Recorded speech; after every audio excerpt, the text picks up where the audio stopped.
भारत अब चांद तक पहुंच चुका है। अब है सूरज की बारी। चंद्रयान 3 के सक्सेस के बाद अब इसरो लॉन्च करने जा रहा है हमारा सन मिशन आदित्य L1। क्या है आदित्य L1? जैसे हमने चांद पर लैंड किया वैसे हम सूरज पर लैंड तो नहीं कर सकते, तो ये मिशन होगा कैसे और इससे हमें क्या फर्क पड़ता है, आइए जानते हैं आज के इस वीडियो में। प्लीज वो सब्सक्राइब या फॉलो बटन क्लिक करना ना भूलिए।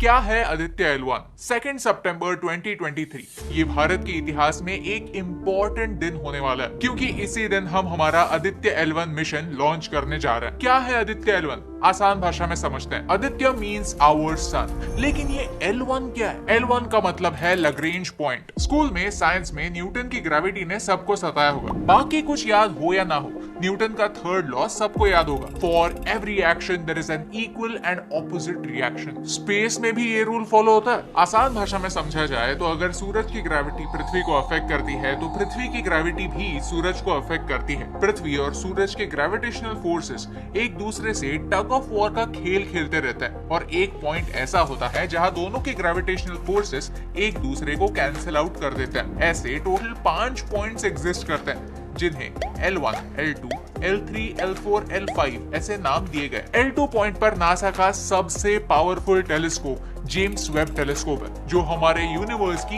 ऐसी ब्यूटीफुल इमेजेस कैप्चर करता है।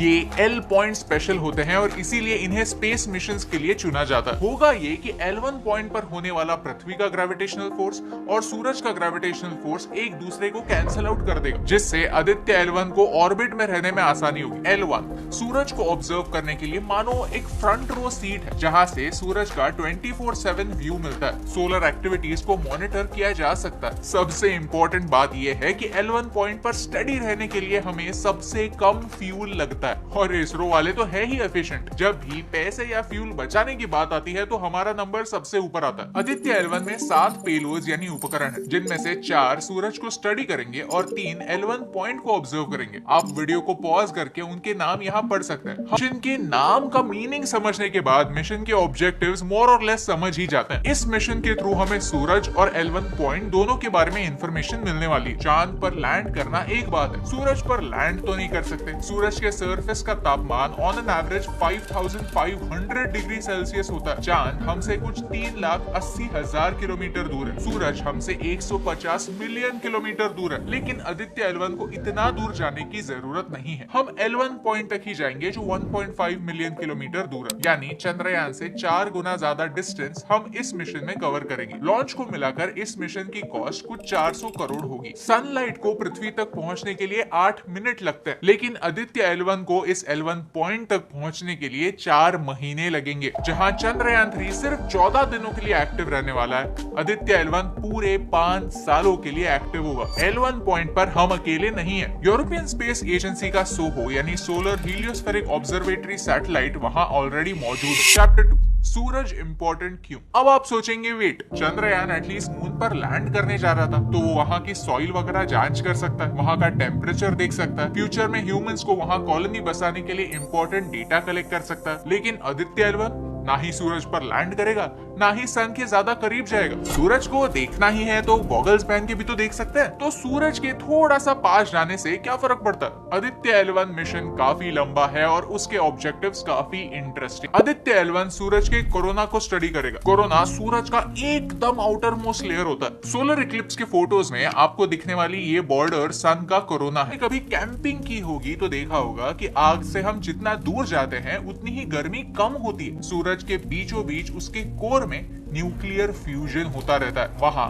गर्मी सबसे ज्यादा होती है। लॉजिक यही कहता है कि कोर से जितना दूर जाओ उतनी गर्मी कम होगी। On an average surface temperature कुछ 5000 से 6000 डिग्री सेल्सियस होता है, बस उतना ही। कोरोना उसके सरफेस के बाहर होता है, लेकिन पता है कि कोरोना का टेम्परेचर क्या होता है? 1 से 3 मिलियन डिग्री सेल्सियस। अगर जहाज को समंदर में लंबे सफर के लिए जाना है तो समंदर की वेदर का अंदाजा लगाना इंपॉर्टेंट होता है। वैसे स्पेस मिशंस के लिए हमें स्पेस वेदर को समझना होगा। यू सी, हमारा सूरज पृथ्वी से 109 गुना बड़ा है। सूरज में 13 लाख पृथ्वी जैसे प्लैनेट समा जाएंगे और हमारे सोलर सिस्टम का 99.86% मास हमारे सूरज में ही CME यानी कोरोनल मास इजेक्शंस, फ्लेयर्स और आयोनाइज्ड प्लाज्मा का हमारी सोलर सिस्टम पर होने वाला इम्पैक्ट हमें हमारी फ्यूचर ट्रिप्स प्लान करने में हेल्प करे। चंद्रयान 3 भारत के लिए इम्पोर्टेंट था क्योंकि अब ये प्रूव हो गया है कि हम किसी और सेलेस्टियल बॉडी पर सॉफ्ट लैंडिंग कर सकते हैं। अगर हमें फ्यूचर में ह्यूमन मिशंस प्लान कर रहे हैं तो ये रिस्पॉन्सिबिलिटी काफी बड़ी होगी, लेकिन फिर भी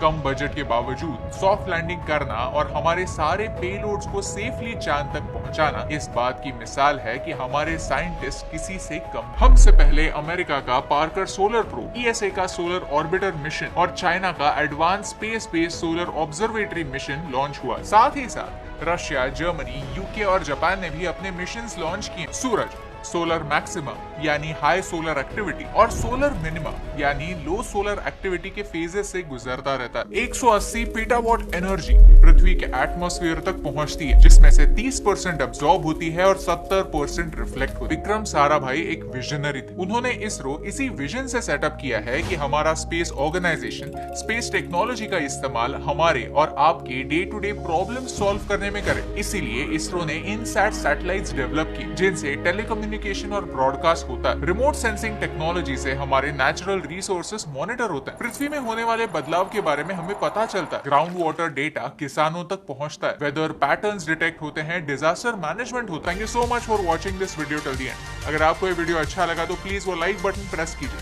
ऐसे ही और वीडियोस देखने के लिए चैनल को सब्सक्राइब करना ना भूलिए।